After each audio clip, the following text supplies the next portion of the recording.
जंगल में बहुत सारे गधे रहते थे और बड़े आराम से जी रहे थे।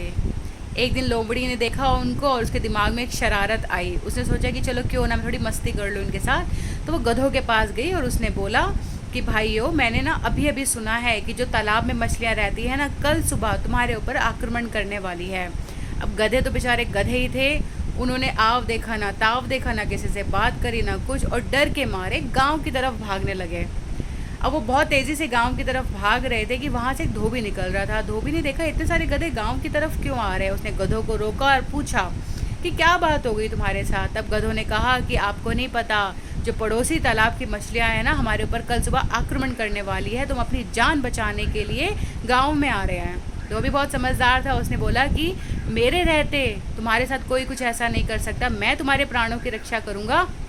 तुम मेरे साथ मेरे घर चलो, लेकिन बदले में ना तुम्हें मेरे लिए काम करना पड़ेगा। गधों ने कहा हम तुम्हारे लिए सारे काम कर देंगे, लेकिन तुम हमारी मछलियों से रक्षा कर लो। और धोबी जो था वो गधों को लेकर अपने घर चला गया।